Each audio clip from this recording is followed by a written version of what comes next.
Kinematics equation 2.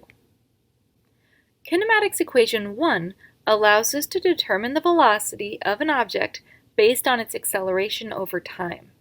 We will now derive kinematics equation 2, which will allow us to determine the position of an object over time based on its initial position, initial velocity, and acceleration. The derivation on the next page combines equations using algebra. It's there to show you the connection of mathematics and physics. Your ability to recreate this derivation won't be tested. You will use kinematics equation 2, so you will become very familiar with it. First, we're going to start with the displacement equation that we just derived. First, let's multiply both sides by 2, just to get rid of it from under here. Then, instead of v, we're going to plug in the first kinematics equation. So here we have final velocity. We're going to plug v naught plus at in for v. Now we have two v naughts, right? One here and one there. All right. Next, we are going to simplify. We're going to add those two together, so we get 2 v naught plus at, and that's still all multiplied by t. Then we're going to multiply that out, so we get 2 v naught t plus at squared. Next, we divide both sides by 2. Now that gets rid of this 2 and this 2, but this term doesn't have a 2. So we end up with a 1/2 here, 1/2 at squared.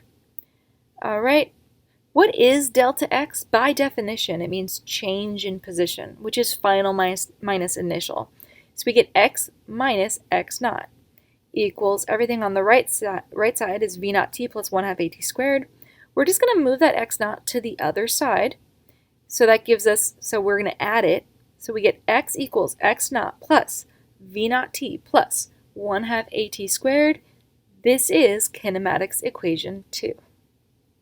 This is how it appears on the AP Physics 1 equation sheet. Just like with kinematics equation 1, the vector quantities have x subscripts. Only velocity and acceleration in the x dimension will affect the object's position in the x dimension. If an object starts at the origin, therefore x naught would be 0, and it moves at a constant velocity, which means the acceleration is 0, the first and last terms go away, and this leaves you with a very simple equation for constant velocity that we covered earlier. Distance equals speed times time. You can also solve this for v. V equals x over t, speed equals distance over time. From the previous slide, if an object moves at a constant velocity and therefore acceleration is 0, the last term goes away. Let's graph it. Here's the equation for the position of an object that is moving at a constant velocity, right? It's this piece right here. The acceleration term goes away. Now if we just swap those two terms, we can see it takes the form of y equals mx plus b. If we put position on the y-axis and we put time on the x-axis, that means that the slope of the line will be the object's velocity, and the y-intercept will be the object's initial position. For this example, let's assume an object starts at a position of 2 meters and travels at a constant velocity of 3 meters per second. Let's graph it. So here is the second kinematics equation without the acceleration term at the end. We're just going to swap those two terms, and for velocity we'll put 3, and for initial position we'll put 2. Look at this, we have the equation for a line. The slope of a position time graph is velocity, so the slope of this line will be 3, and the y-intercept will be 2. How about if there is acceleration? For simplicity's sake, let's assume the object starts from rest, so v naught is 0, and it starts at the origin, so x naught is 0. That means the first two terms go away, and we are left with x equals 1/2 at squared. This is a quadratic function. This graph will not be a straight line. We're not in y equals mx plus b form.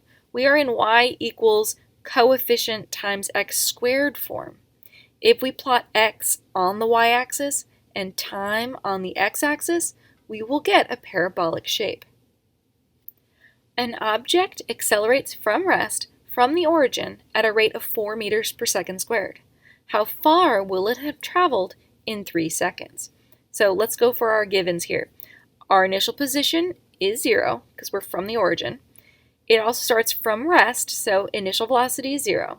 Acceleration is 4 meters per second squared. The final time is 3 seconds. Since our list of givens includes position and time, we will use kinematics equation 2.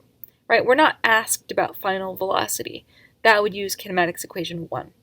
So let's plug in the information we're given, but let's leave time as t in order to get an equation for the position as a function of time. So we have x equals 1/2 at squared. If we just plug in 4 for a, we get 1/2 times 4. So we get x equals 2t squared. Here we have an equation for position as a function of time. All right, algebraically, we can now just plug in 3 for t, and we get 18 meters. We can also graph that equation using Desmos, right? We had x equals 2t squared. We can graph that. If you want to go to Desmos, you could just use y equals 2x squared. This will graph the same parabola. And you can see that at a time of 3, remember this is time, this is position, we'll be up here at 18. So both algebra and graphing confirm the answer. Does the slope of this graph still give us velocity? Yes. You can find the instantaneous velocity at any specific moment in time by drawing a tangent line at that point and calculating the slope of that line. We did this earlier. The instantaneous velocity at 3 seconds is approximately 12 meters per second. How did we do that? Well, we drew the tangent line, then we found another point on the line, and we calculated the slope between those 2 points, 12 meters per second. You can confirm this with the first kinematics equation, v equals v naught plus at.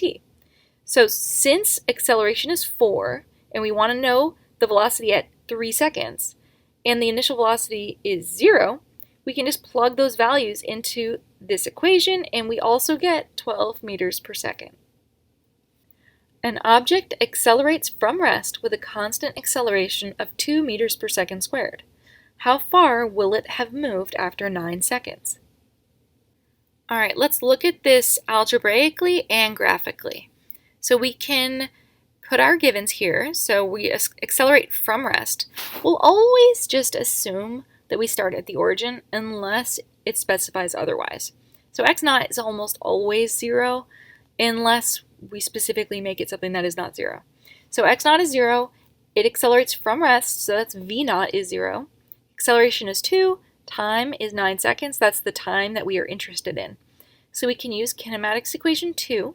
The first 2 terms are 0, so those go away. And 1/2 at squared gives us 81 meters. If we were to graph x equals 1/2 at squared, so that would be x equals 1/2 times 2 times t squared. 1/2 times 2 goes away. X equals t squared. If you want to translate that to y-axis and x-axis, that would be y equals x squared. That is what we are graphing here. So you can see that yes, if you go over to 9, then our answer will be 81. That is how far we have moved. An object starts at rest and then travels 48 meters in 5.2 seconds with a constant acceleration. What is the magnitude of its acceleration? We always start out with our givens. So we're going to assume we're starting at the origin, so x naught is 0. We start from rest, therefore v naught is 0. Our final position is 48, right? Our initial position was 0, our final position is 48. The time is 5.2 seconds. What is a? Well, we're going to use kinematics equation 2 since we have x and t. If you have position and time, that's going to be kinematics equation 2. So we're going to simplify it by taking out the first 2 terms. Then we're going to solve this for a. So first we multiply both sides by 2. Then we divide both sides by t squared, and we get this. Finally, we plug in our givens into this equation, and we get an acceleration of 3.6 meters per second squared. An object initially at rest is subject to an acceleration of 34 meters per second squared. How long will it take for that object to travel 3,400 meters? First, we list our givens. Our initial position is 0, our initial velocity is 0, our final position is 3,400, and our acceleration is 34. We're going to use kinematics equation 2 since we have position and we're asked about time. So we get x equals 1/2 at squared since the first two terms drop out. We're going to solve this for t. First, we multiply both sides by 2. Then we divide both sides by a. Finally, we have to take the square root of both sides since we have t squared. So we get the square root of 2x over a. Then we substitute in the givens and we get 14.1 seconds.